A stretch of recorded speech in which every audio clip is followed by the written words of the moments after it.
दोस्तों Israel Gaza के ऊपर केमिकल अटैक करने वाला है। दोस्तों ये नॉर्मल केमिकल अटैक नहीं है, ये केमिकल बॉम्ब पूरी तरह से बैन है। अंतर्राष्ट्रीय कानून के मुताबिक ये बैन है, वॉर क्राइम है।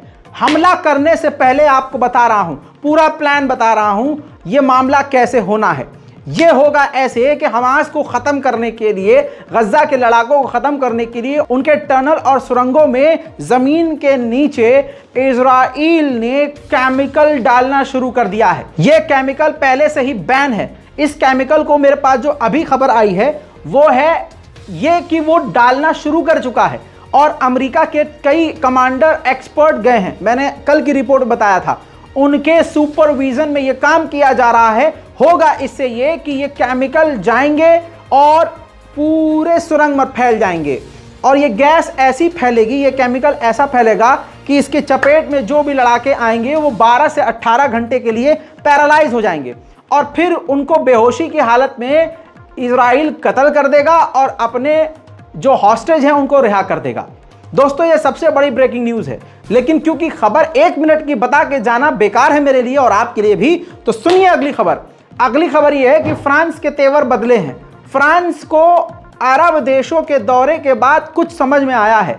फ्रांस के बिल्कुल ही तेवर बदल गए हैं। फ्रांस के राष्ट्रपति इमैनुअल मैक्रोन ने अब फ्रांस वापस जाकर कहा है कि 2 स्टेट सॉल्यूशन पर बात करने के लिए यह सबसे अब सटीक मौका है और अब बात करनी ही पड़ेगी, जो इजराइल के लिए अच्छी खबर नहीं है। वहीं फ्रांस के इमैनुअल मैक्रोन ने यह भी कहा है कि हम गाजा के लोगों के लिए मदद के लिए शिप भेजेंगे, वो भी गाजा के अस्पतालों की मदद के लिए, ताकि वहां जो मारे जा रहे हैं, बीमार हैं, उनको मदद मिल सके।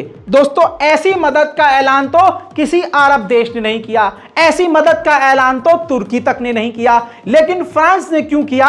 और फ्रांस के इमैनुअल मैक्रोन का अचानक से यह हृदय परिवर्तन जो हुआ है, जो दिल बदला है, यह सिर्फ दिल बदला है या पब्लिसिटी स्टंट है, यह समझ से बाहर है।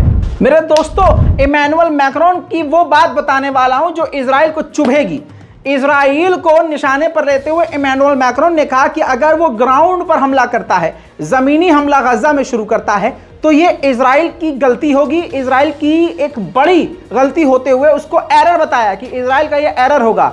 हालांकि ये भी कहा है और कहना पड़ेगा कि इजराइल को सेल्फ डिफेंस का अधिकार है, लेकिन गजा के अंदर घुसकर हमला करना ये उसके लिए बड़ी गलती होगी।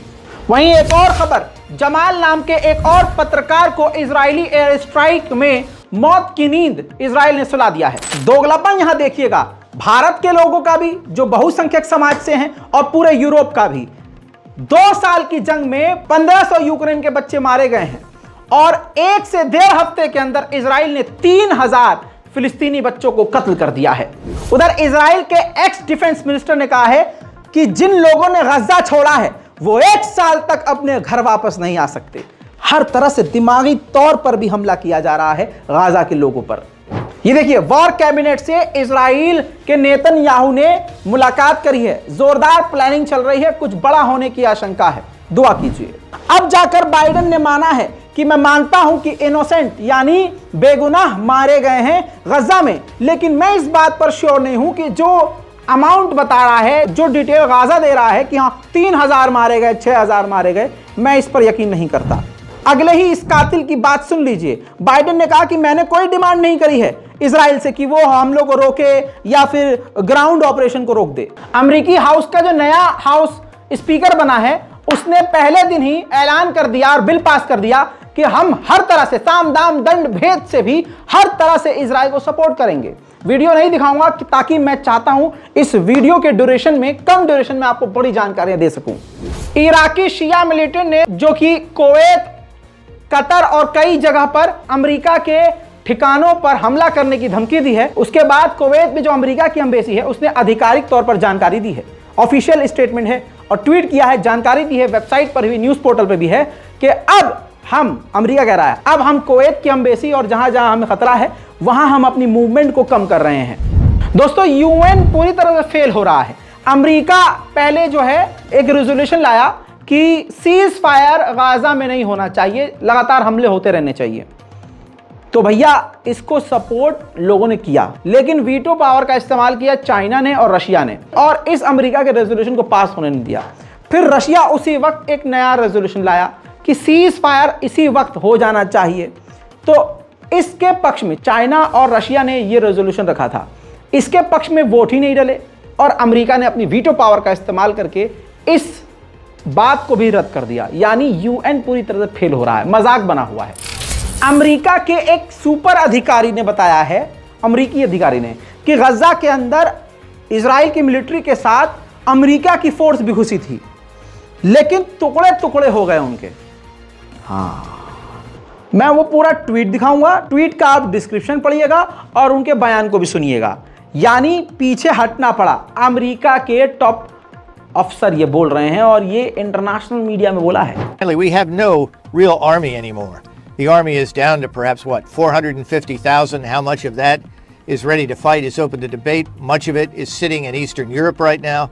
We don't have the means to rapidly ship a large force of 80 to 100,000 troops on the ground into the region, which means that we're reliant on special forces and right now 2,000 Marines and perhaps 2,000 special forces and special operations forces. That's not going to make much of a dent. And as we've seen quite recently within the last 24 hours or so, some of our special ops forces and Israeli special ops forces went into Gaza to reconnoiter, to plan for where they might want to go to free hostages and make an impact. And they were shot to pieces and took heavy losses, as I understand it. I think that's where we're headed. And I don't see that as a win for Israel in any way, shape, or form. And I certainly think it's very dangerous for us. दोस्तों, अंतर्राष्ट्रीय level पर और Israel के साथियों के द्वारा ही Israel पर pressure है कि ग्राउंड ऑपरेशन ना करे इजराइल। इसी के साथ लोकल पत्रकार, ये एक महिला, एक लड़की जो अपना एक रेडियो चैनल और यूट्यूब चला रही थी और गजा की एक लोकल पत्रकार थी, इनको भी निशाना बनाकर इजराइल ने मार डाला है। उधर ये देखिए, ईरान के विदेश मंत्री अमेरिका पहुंचे हैं, न्यूयॉर्क पहुंचे हैं यूएन की मीटिंग में हिस्सा लेने के लिए। मेरे दोस्तों, जैसा मैंने आपको पहले ही अनस्क्रिप्टेड पर एक रिपोर्ट जारी करके बताया था कि इन्फ्लुएंसर को खरीद रहा है इजराइल। पहले तो धमका रहा है, फिर ऑप्शन दे रहा है कि हम आपको पैसा देंगे, आप इजराइल को सपोर्ट कीजिए, फिलिस्तीन को सपोर्ट करना बंद कीजिए। आपकी स्क्रीन पर मौजूद ये एक टिकटॉकर हैं जिनके 3 मिलियन फॉलोवर हैं।